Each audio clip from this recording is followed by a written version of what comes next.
1898, Finland. The orphan who predicted 19 fires before she was burned alive. The Kuopio Ledger. The wind cut through Kuopio like a knife that winter of 1898. Streets were empty, save for the occasional horse-drawn cart crunching over icy cobblestones.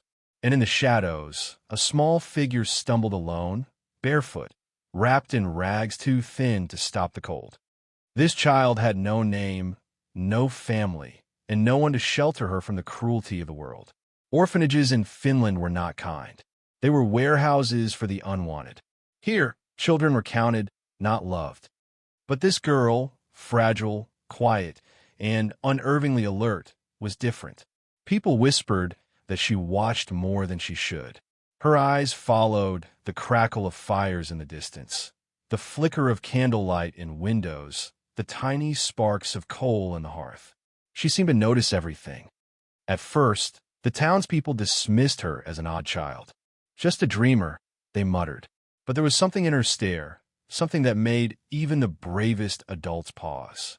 She would draw in the frost with a stick, tracing shapes that no one could understand, muttering numbers and dates under her breath. And then, months later, her words would come true. Fires would ignite in barns, workshops, or even entire streets. And her predictions had been exact. The first fire she spoke of happened when she was only 7. She had been sitting by the orphanage stove, staring at the smoke curling up the chimney, when she whispered to a caretaker, "The bakery will burn on Sunday night." The woman laughed. "Nonsense, child. Dreams are for the young." But Sunday came, and smoke rose from the bakery on the corner. Flames licked the wooden walls, and the townspeople scrambled in horror. No one knew what to make of it. Was she gifted or cursed? Some said she had a connection to something dark, something unseen. Others claimed she simply observed the world too keenly. But as the fires multiplied, fear began to creep into the hearts of those who had once ignored her. The child who shivered in the snow now held power over the town's most dangerous element, fire. The orphanage staff grew uneasy. They whispered behind closed doors, calling her a witch or the girl who calls flames. They avoided her gaze, but she always seemed to know when someone was speaking about her. She would shiver, not from cold, but from some premonition they could not understand. And yet, in her loneliness, she remained strangely serene. While the other children screamed or cried at the cold, she watched the snowfall, tracing shapes in the frost with her fingers, murmuring numbers and words that sounded like prophecy. Her small frame became almost spectral in the moonlight, a figure the town would come to fear and mourn in equal measure. As the months passed, she became both a warning and a mystery. People would cross the streets to avoid her, yet peek through windows to see if she was there, standing silently, her eyes reflecting the faint glow of distant fires. She was alone, yet more present than anyone else in Kuopio, a silent witness to the future's cruel hand. The winds howled outside, carrying ash and the smell of distant flames. And in that orphanage, a child stared into the shadows, already seeing the next fire that no one else could. It was as if the world itself had whispered its secrets into her ears, and she could not stop listening. Her life, small and fragile as it was, had become a beacon of fear. A child alone in the snow had already begun a story that no one in Kuopio would ever forget. It began quietly. A low, almost imperceptible smell of smoke drifted through the narrow streets of Kuopio. The townspeople were still sipping their evening tea when a frantic shout split the air. The bakery on the corner was ablaze. Flames climbed the wooden walls with terrifying speed, devouring everything in their path. The orphan girl had been sitting on a frozen bench near the marketplace, her thin coat pulled tightly around her. She had not spoken to anyone that morning, only muttering numbers and dates under her breath. But now, she was trembling, not from cold but from anticipation. Her prediction had come true, just as she had whispered to the caretaker weeks before. Neighbors rushed to help, throwing buckets of water and trying to drag valuables from the building. But the fire had already consumed too much. The bakery's roof collapsed in a thunderous crash, sending a cloud of sparks and smoke into the night sky.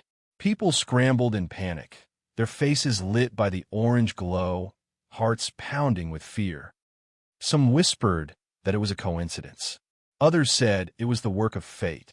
But when the child appeared in the crowd, calm amidst the chaos, whispers turned into murmurs of dread. Her eyes scanned the wreckage, and she shivered as if the flames were speaking directly to her. After the fire, the town's fear began to grow. Every new blaze, no matter how small, was traced back to the orphan girl. Children who once played around her now avoided her. Adults whispered about curses and dark visions, fearful of the child who could see the future in sparks and smoke. Even the orphanage staff grew wary. They tried to punish her, to confine her to cold, empty rooms, hoping to silence the strange predictions. But confinement only seemed to sharpen her awareness. She would sit in the corner, staring at the walls, muttering numbers that corresponded to future disasters. The first fire marked a turning point, not only for her life, but for the entire town. What had begun as an odd curiosity now became a chilling warning. People began to change the way they lived. Barns were guarded at night, workshops emptied of flammable materials, candles extinguished hours before bedtime. No one knew whether these measures would prevent the disasters, but they were powerless to ignore them. And then, almost immediately, the second fire came. A small barn on the outskirts, where hay stacked to the ceiling, went up in flames before anyone could react. The townspeople noticed the girl standing nearby, her gaze fixed on the blaze as if she had already seen it happen. She did not scream or run. She only whispered, "It is coming." The pattern was terrifyingly clear. Each fire followed her words, her quiet warnings, her numbers. She was no longer just a child. She had become an oracle of disaster. Fear rooted itself in Kuopio, spreading like the flame she predicted. By the end of that week, the town could no longer deny it. The fires were not accidents. They were messages, and she was the messenger. A child of no one had become the center of everyone's dread. Kuopio slept uneasily, the glow of distant fires always in the horizon, and the girl, shivering in the cold, seemed to carry the weight of every flame yet to come. She had predicted only 2 so far, but there were 17 more waiting, each one darker, closer, and impossible to escape. By the time the third fire struck, a tense silence had settled over Kuopio. Families shuttered their windows earlier than usual, and streets that once echoed with laughter now held a nervous quiet. No one spoke of the orphan girl openly, but everyone watched her. Her presence was like a shadow that followed the fires, unseen, yet undeniable. She had stopped playing with the other children. Instead, she spent hours tracing patterns in the frost outside the orphanage, her fingers leaving jagged lines and numbers that only she seemed to understand. Every time someone asked her about the strange markings, she only shook her head and whispered, "Soon." The word hung in the cold air like a warning. The third fire began at dawn in a small workshop where carpenters stored their lumber. Smoke rose lazily at first, unnoticed, until the workers realized the fire was spreading far too quickly. By the time the townspeople arrived, the workshop was already engulfed. No one could explain how it started. No candle had been left unattended. No sparks had flown. Except the orphan girl had spoken of this fire 3 nights earlier, her voice trembling as she counted the days until it would burn. People's fear turned into obsession. Rumors swirled that she was somehow causing the fires herself. Some claimed she had a dark spirit inside her, whispering the locations of flames. Others believed she was cursed, doomed to carry the knowledge of destruction. But no one could argue with the facts. 19 fires, each predicted, each exact to the day. By the 4th fire, even the mayor had begun to take notice. He summoned the orphanage director and demanded answers. How could a child know things before they happened? The director shrugged helplessly. She only mutters numbers in her sleep. Nothing more. But the numbers matched the future every time. Every fire confirmed it. The girl's predictions were more than coincidences. They became a psychological grip on the town. Parents forced their children inside, merchants stayed home, and strangers avoided Kuopio entirely. Each fire left behind charred ruins, a haunting reminder that no place was safe. And each time, the orphan girl watched, silent, almost mournful, as if carrying the town's fear on her tiny shoulders. Her isolation deepened. Children would not play near her. Adults avoided her gaze.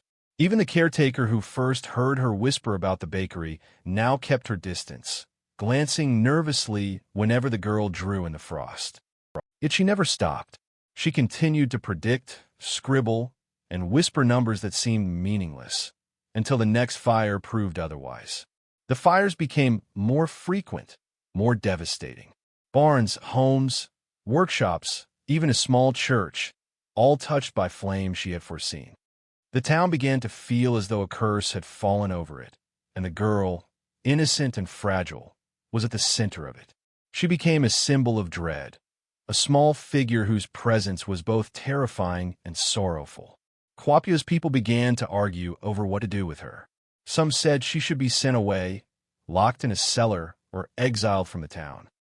Others insisted she was a prophet, a child of strange knowledge who could warn them before every disaster.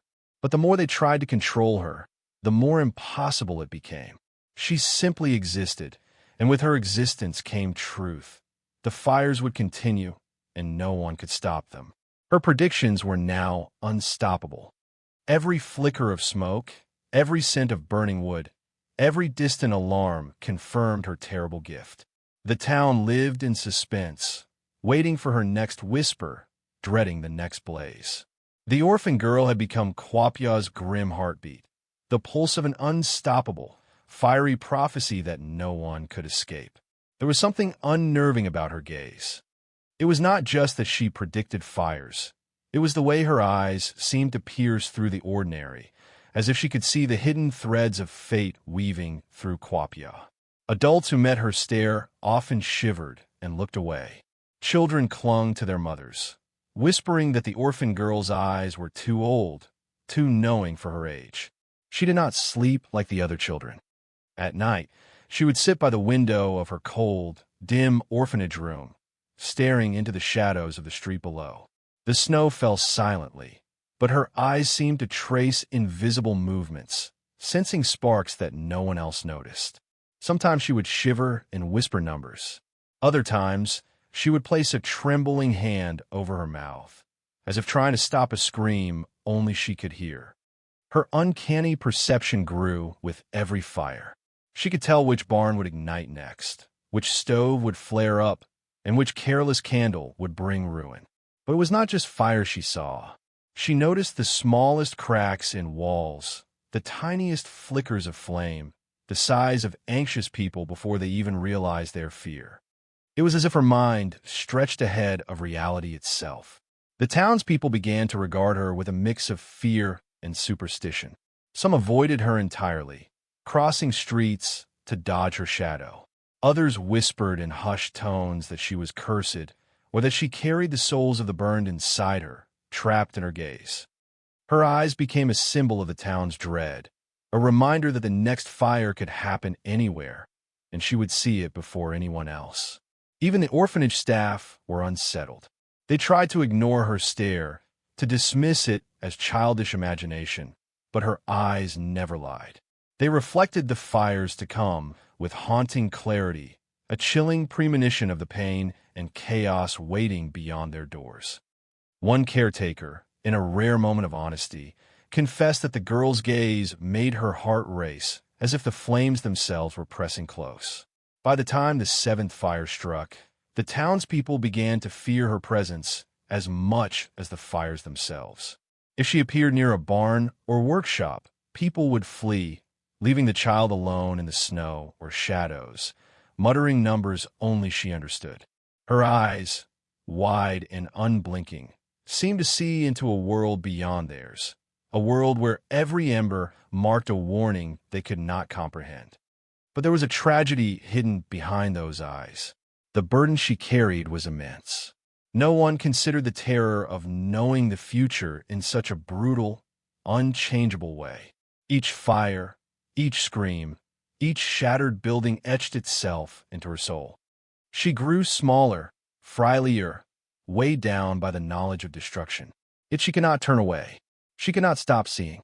Sometimes, in the cold hours before dawn, she would press her face to the window pane, tears freezing on her cheeks, whispering apologies to the flame she foresaw. She did not rejoice in prediction. She shivered with grief, mourning what had not yet happened, knowing she could only watch and wait as the world burned. The people of Kuopio never understood this sorrow. To them, she was a harbinger, a strange child whose eyes were far too knowing, far too powerful. And yet, in the shadows of the orphanage, alone in the cold, the girl who saw too much carried a grief deeper than any fire. Her eyes were not cruel. They were broken, haunted by the tragedies she could not prevent, destined to watch her own warnings come to life, one burning ember at a time. Fear spreads faster than fire, and in Kuopio, it burned through the hearts of the townspeople long before the next blaze. Whispers followed the orphan girl wherever she went. Mothers clutched their children tighter. Shopkeepers barred their windows earlier than ever. Every glance at the girl seemed to promise disaster, which some muttered in the shadows.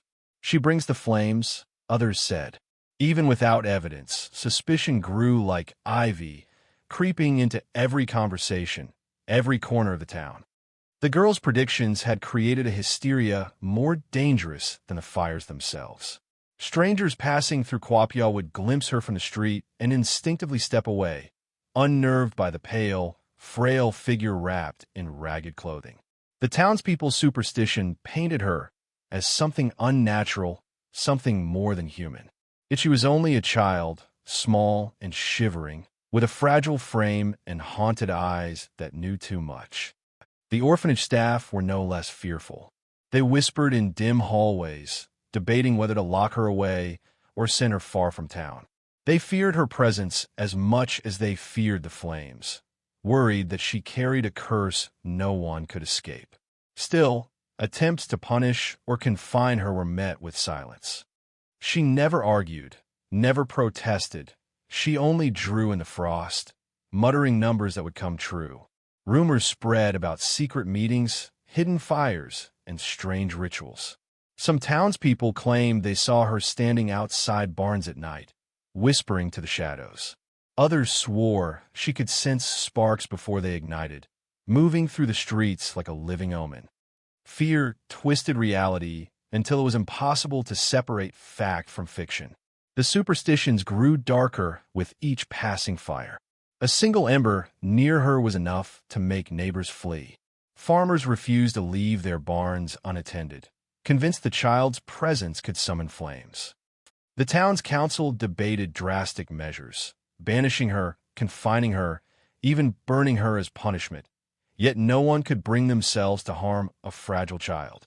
Her isolation became absolute. Children would not play near her. Adults avoided her gaze. She walked the streets alone, silent and small, carrying a weight the town could not understand. And in the quiet moments, when snow fell like ash and the wind carried the faint smell of smoke, she whispered the next prediction, alone in the cold, knowing no one would listen until it was too late. Suspicion and superstition had transformed the town.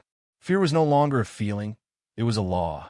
And the orphan girl, fragile as she was, had become both the reason and the warning. Every step she took left a mark of dread. Every glance a promise that the fires would come. Kuopio's people lived in terror, powerless against the combination of fate and fear that she embodied. Yet she carried on, silent and steadfast, as if the weight of 19 fires in the eyes of an entire town could not break her.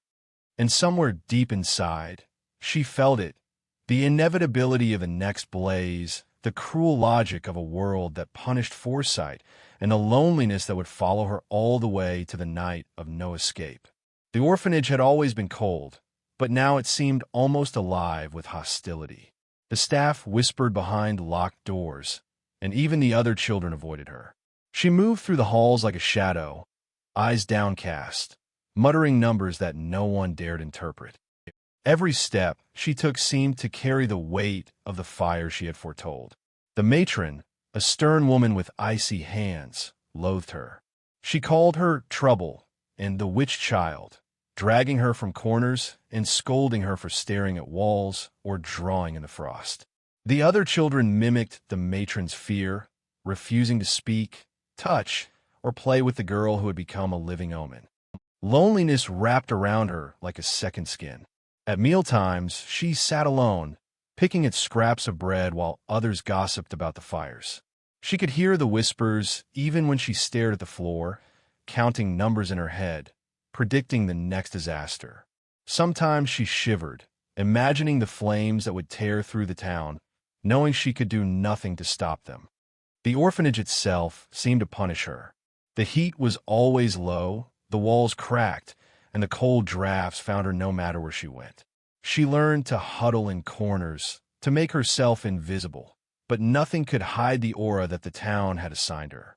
Even within the orphanage, she was an outsider, feared as much as she was misunderstood. Yet in the silence, she observed. She noticed every detail, the flicker of a candle, the smell of wood smoke, the shadows cast by a street lamp. She recorded them silently, not with malice, but with a terrible awareness.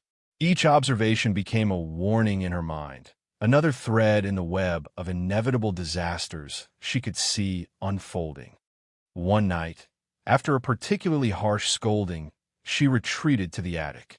The wind whistled through broken panes, carrying the scent of distant fires. She traced patterns in the frost-covered window, whispering numbers that corresponded to dates, times, and places. The orphanage might have hated her, but the fires obeyed her predictions faithfully, ignoring cruelty, indifference, or disbelief. Even the other children began to notice. They whispered about the girl in fear, yet a reluctant curiosity tugged at them. Why did the fires follow her words? Why did the town tremble at her gaze? They could not understand, but they felt it, a chilling, invisible presence that made even the warmest rooms feel cold. Her isolation hardened her.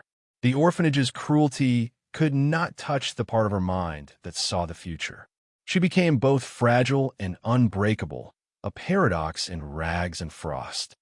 Each fire she predicted seemed to deepen the divide, making her an untouchable specter in a place that should have been a home.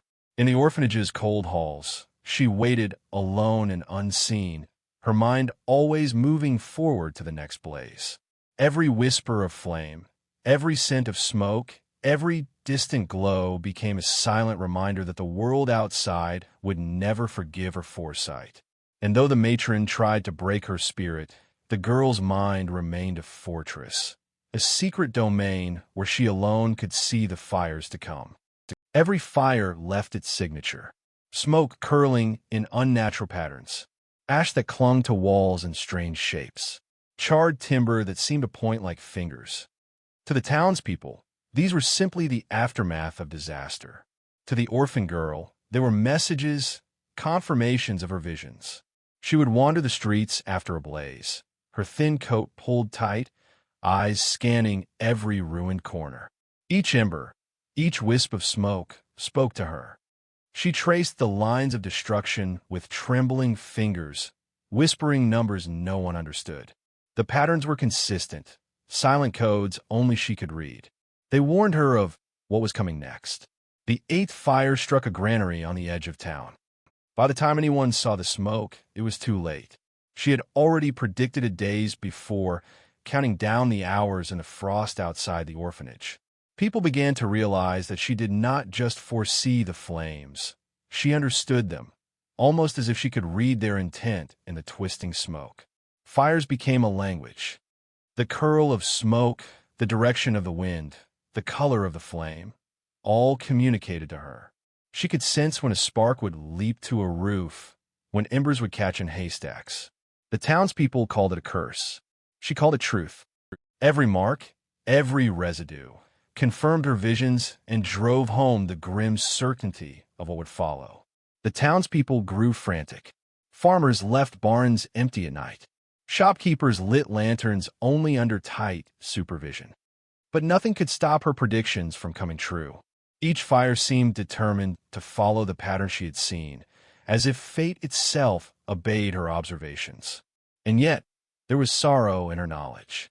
Every piece of ash reminded her of lives disrupted, of families displaced, of livelihoods destroyed. She mourned silently with every curl of smoke, absorbing grief that no child should ever bear. She alone carried the weight of the consequences of what she foresaw. By the 10th fire, she became a living compass for calamity. Townspeople would avoid her path, moving quickly to prevent the next disaster, desperate to interpret the subtle hints in her behavior. But her warnings were never given outright. They came in whispers, numbers, and gestures, leaving the town on edge, guessing at what might ignite next. The fires followed her life like a shadow, relentless and precise.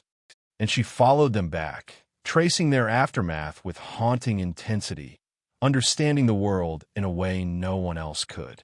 The signs in smoke and ash were her only companions, confirming the terrible gift she could neither escape nor refuse. Kuopio became a town obsessed with what she saw.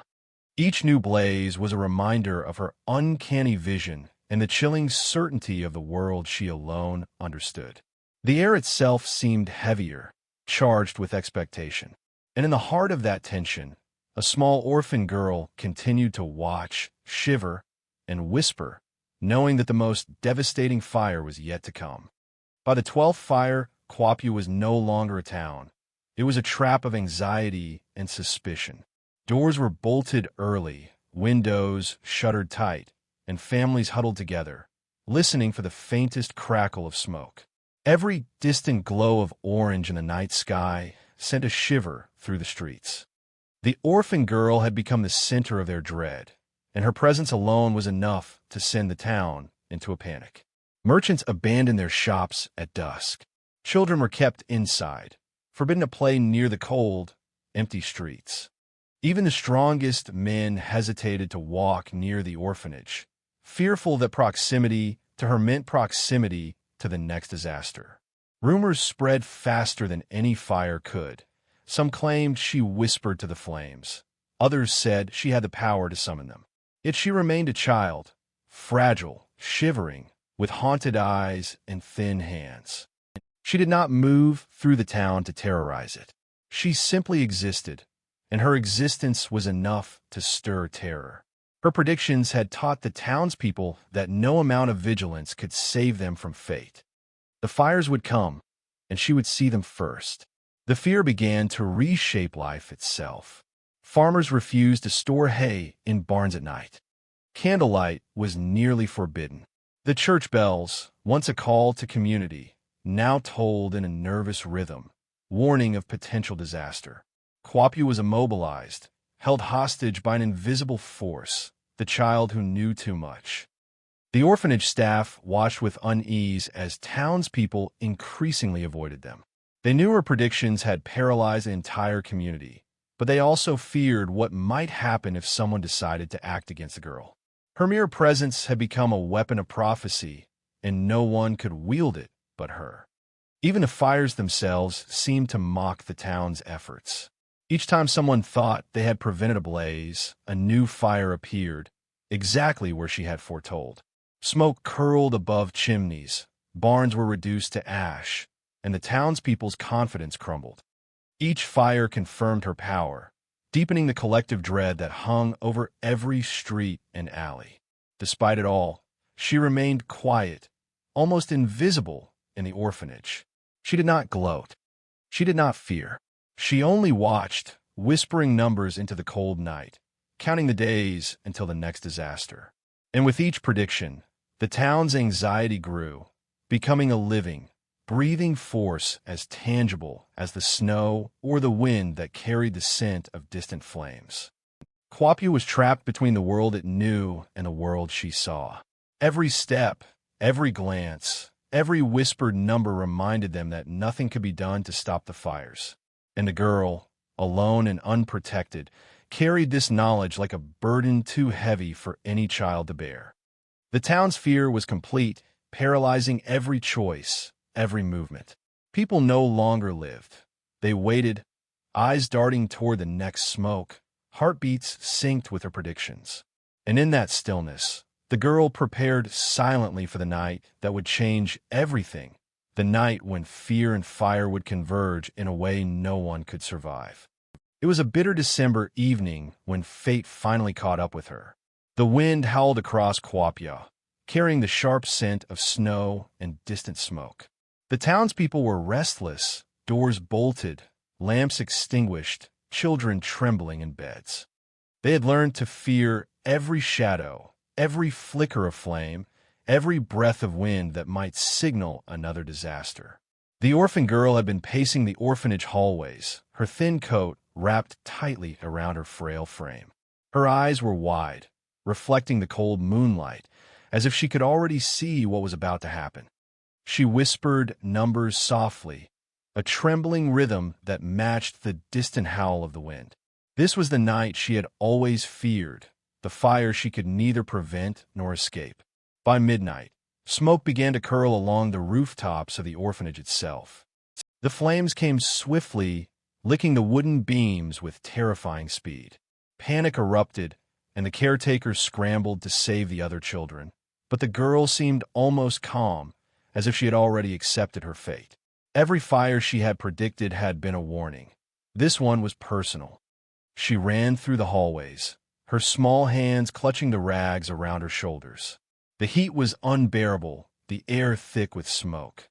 Flames danced on the walls, reflecting in her haunted eyes. There was no way out. Every exit was blocked by fire, every path sealed by the inferno she had foreseen but could not prevent. The townspeople gathered outside, powerless. They had feared this moment, yet seeing it unfold in real time was worse than they imagined.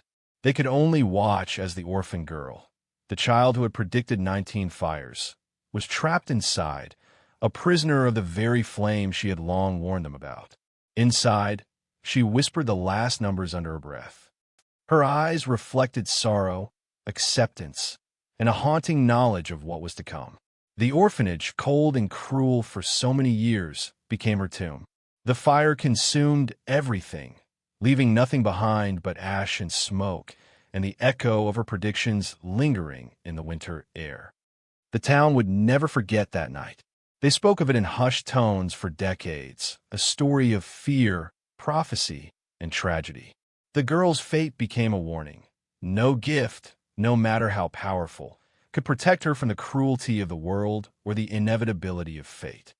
Even now, generations later, people in Kuopio whisper of the child who predicted fires, a figure who walked alone in the snow and saw the world burn before it happened. Her story became legend, a chilling reminder that sometimes seeing too much can be as dangerous as any flame.